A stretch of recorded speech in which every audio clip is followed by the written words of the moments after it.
Pernah nggak sih, waktu Anda lihat tulisan Yunani kuno, Anda jadi penasaran sama tanda-tanda kecil di atas hurufnya?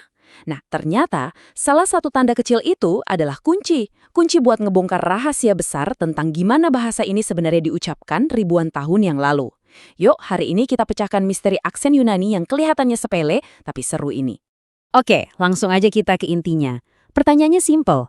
Kenapa sih aksen yang lancip ini, yang namanya aksen akut, tiba-tiba bisa berubah jadi aksen yang lebih landai, yang namanya aksen graf, pas dia ada di tengah kalimat? Sepintas, ini kayak aturan yang aneh banget dan nggak ada logikanya kan? Kok bisa gitu? Nah, biar lebih kebayang, coba kita lihat contoh langsungnya. Kata logos, yang artinya kata, kalau dia berdiri sendiri, dia pakai aksen akut yang tajam itu. Tapi lihat deh, apa yang terjadi pas kata ini masuk ke dalam kalimat. Kayak di logos estin. Tiba-tiba, wuss, aksennya berubah. Nah, inilah inti dari teka-teki kita hari ini. Baiklah, sebelum kita gali lebih dalam kenapa ini bisa terjadi, kita pahami dulu gimana cara kerjanya. Tenang, ada aturan mainnya yang jelas banget kok. Semacam aturan mekanis yang bisa kita ikutin.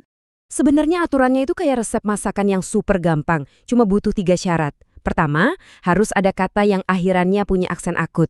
Kedua, kata itu harus langsung diikuti sama kata lain. Dan ketiga, ini yang paling penting, nggak boleh ada jeda sama sekali, nggak ada koma, nggak ada titik. Kalau 3 syarat ini terpenuhi, simsalabim, aksen akutnya pasti berubah jadi aksen graf. Simpel kan? Jadi, dari sini polanya kelihatan jelas banget ya.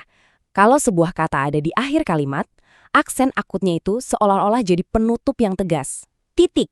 Tapi, begitu dia ada di tengah kalimat, aksennya jadi melunak, berubah jadi graf, biar bisa nyambung dengan mulus ke kata berikutnya. Jadi ini semua soal posisi dan alur kalimat. Masuk akal kan? Oke, kita udah tahu gimana aturannya. Sekarang, waktunya kita kupas lapisan misteri berikutnya. Jawabannya ternyata bukan ada di buku tata bahasa, tapi di sesuatu yang lebih hidup, suara dan ritme saat orang berbicara. Nah, ini dia kunci utamanya. Ini semua soal suara. Jadi, aksen graf itu sebenarnya bukan nada yang sama sekali baru. Anggap aja dia itu kayak versi soft atau versi halus dari aksen akut.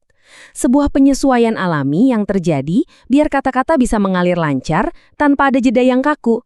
Coba deh kita bayangin gini, aksen akut itu kayak tanda titik atau rem yang tegas. Penekanannya kuat menandakan akhir dari sebuah pemikiran. Nah, sebaliknya, aksen graf itu ibarat jembatan.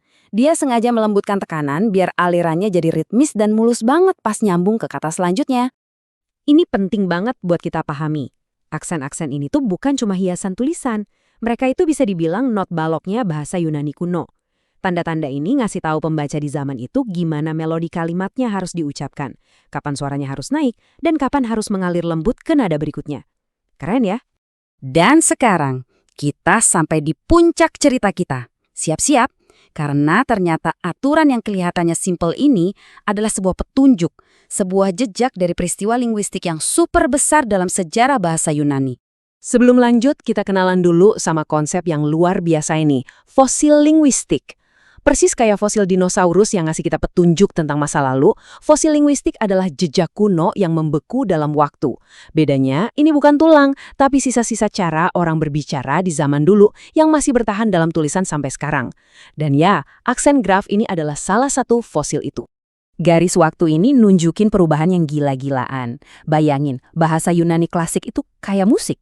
Aksennya tuh berdasarkan tinggi rendahnya nada. Tapi seiring berjalannya waktu, bahasanya berubah total. Jadi lebih mirip bahasa Indonesia, di mana aksennya itu berdasarkan tekanan atau volume suara.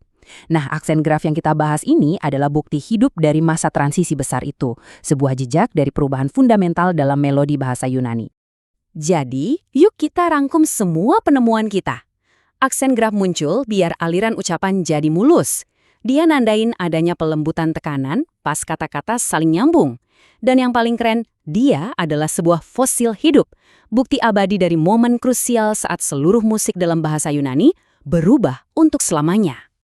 Dan ini membawa kita ke sebuah pertanyaan penutup yang seru buat direnungkan. Misteri kecil dari aksen Yunani ini nunjukin gimana sejarah bisa tersembunyi di depan mata kita. Jadi penasaran kan, kira-kira fosil linguistik apa lagi ya yang tanpa sadar masih kita gunakan dalam cara kita ngomong dan nulis sehari-hari?